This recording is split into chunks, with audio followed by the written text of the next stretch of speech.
Assalamualaikum, halo Sobat Cerdas. Kali ini di Calon Sarjana kita akan membahas tentang tips menyusun skripsi agar cepat selesai. Ada pepatah yang mengatakan bahwa ACC skripsi itu lebih indah dibandingkan mendengar gebetan kita mengatakan I love you. Menyusun skripsi itu merupakan sebuah kewajiban yang harus dilakukan oleh mahasiswa di tingkat akhir untuk menuntaskan kewajiban dia sebagai sarjana sebelum akhirnya nanti akan lulus ujian skripsi dan ikut wisuda sehingga akan mendapatkan gelar sarjana. Nah, terkadang kita menemukan beberapa mahasiswa di semester tua itu atau di semester akhir maksudnya itu kadang terhambat dalam menyusun skripsinya. Nah, kali ini saya akan membagi beberapa tips dalam menyusun skripsi agar dapat selesai dengan cepat atau tepat waktu. Tips yang pertama adalah tentukan topik penelitian. Jadi caranya cari topik penelitian yang paling kalian kuasai. Untuk topik penelitian itu biasanya nanti akan berdasarkan konsentrasi keilmuan masing-masing. Misalkan mahasiswa dari konsentrasi marketing, maka dia akan mencari topik-topik penelitian tentang marketing. Sedangkan untuk konsentrasi lainnya, MSDM, keuangan, dan kewirausahaan misalkan, maka akan mencari topik-topik penelitian terkait dengan konsentrasi tersebut. Saya ada beberapa buku rujukan untuk membantu mahasiswa di dalam mencari topik-topik penelitian. Misalkan buku dari Dr. Fuad Matsud. Judulnya adalah Survei Diagnosis Organisasional. Nah, di buku ini ada sekitar 250 topik-topik dari penelitian dari beberapa konsentrasi keilmuan. Nah, mungkin dengan buku ini akan bisa membantu mahasiswa dalam menentukan topik-topiknya. Misalkan kita ingin mencari topik penelitian yang berbeda dengan topik-topik yang sudah ada. Jadi kita ingin menyusun skripsi dengan topik-topik yang terbarukan atau dengan topik-topik yang masih belum di riset secara umum seperti itu. Nah, buku ini adalah salah satu yang menjadi rujukan. Nanti akan saya tampilkan cover dari bukunya. Buku kedua biasanya yang saya gunakan untuk mencari topik penelitian yang biasanya saya referensikan ke mahasiswa bimbingan saya adalah buku ini, Marketing. Ini dari penulisnya adalah Ali Hasan.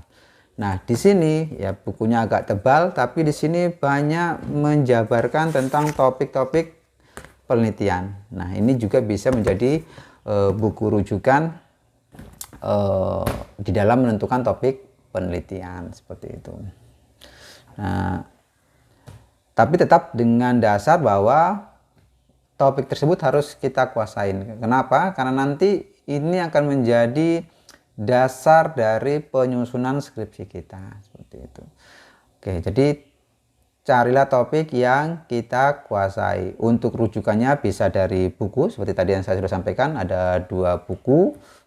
Bisa juga dari buku lain atau dari skripsi-skripsi yang sudah ada, baik yang ada di perpustakaan di kampus kalian ataupun yang bisa kalian unduh secara online seperti itu. Nah, tips kedua adalah ketika kita sudah menentukan topik, maka tips keduanya adalah mencari fenomena masalah yang berkaitan dengan topik penelitian kita.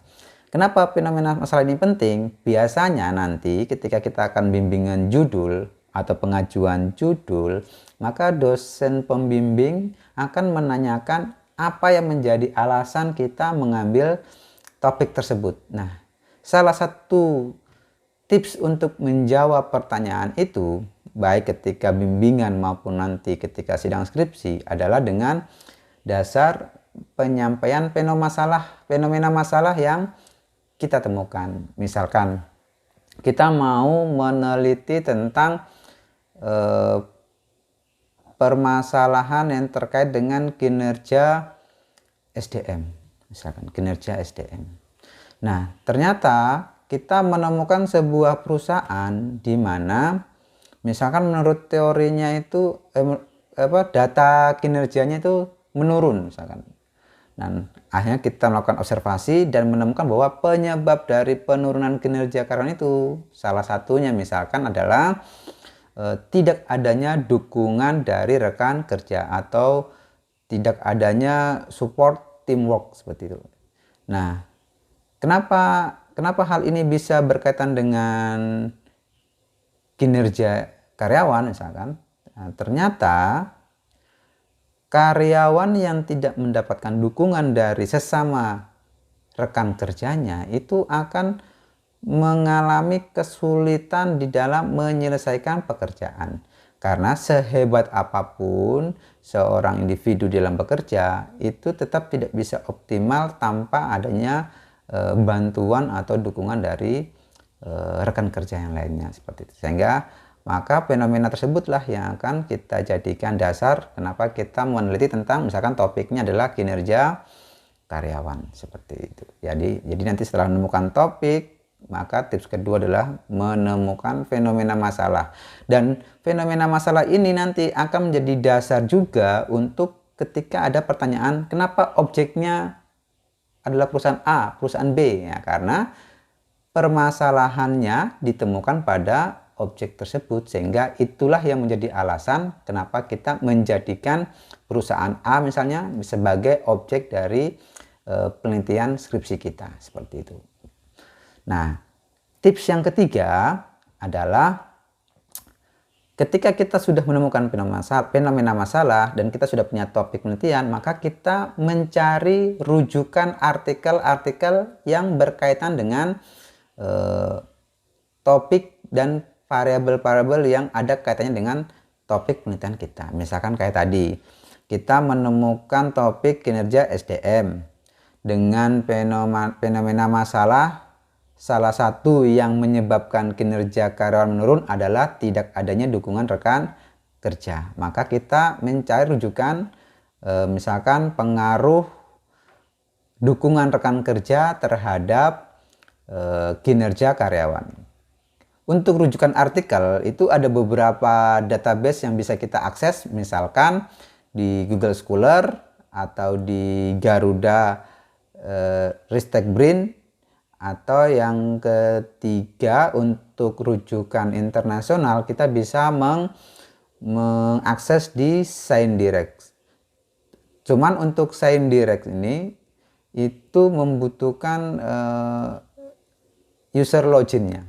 Nah, ada beberapa kampus tertentu itu yang sudah berlangganan dengan database ScienceDirect ini, sehingga mahasiswa bisa login menggunakan nomor induk mahasiswa atau email mahasiswa ke database tersebut.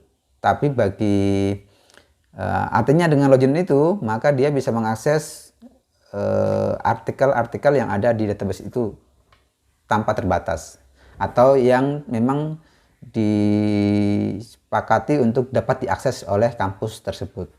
Tapi bagi mahasiswa yang kampusnya tidak memiliki akses ke ScienceDirect misalkan, maka dia dapat juga login secara individu. Nanti dia akan dapat mengakses tapi dengan artikel yang terbatas, yaitu hanya artikel-artikel gratis yang tersedia di ScienceDirect seperti itu. Nah, tips yang keempat adalah kita membuat time schedule. Kenapa hal ini penting? Ini untuk memanajemen kita di dalam menyusun proposal hingga skripsi nantinya. Jadi misalkan kita membuat target harian bahwa dalam satu hari itu minimal kita menulis 1 atau 3 paragraf misalkan. sehingga nanti akan tertarget di dalam 1 bulan misalkan sudah tersusun proposal. Di bulan kedua misalkan sudah tersusun bab 1, 2, 3, sehingga bisa seminar proposal misalkan, terus nanti akhirnya sehingga dapat terschedule dalam 3 bulan misalkan udah dapat menuntaskan skripsinya. Jadi ini pentingnya membuat time schedule. Nah, tips yang kelima adalah kita harus mampu melakukan minimalisir plagiasi. Saat ini seluruh kampus setahu saya itu sudah membuat standar maksimal plagiasi yang ditoleransi. Misalkan nanti ada kampus A yang membuat standar maksimal plagiasinya adalah 30%, maka kita harus mampu menyusun skripsi dengan tingkat plagiasi maksimal 30% seperti itu. Kenapa kita perlu meminimalisir plagiasi? Karena ini penting. Ini kan dalam bentuk respect kita terhadap rujukan-rujukan yang kita gunakan. Sehingga ketika kita melanggar itu, maka akan teridentifikasi sebagai sebuah tindakan plagiasi seperti itu ya.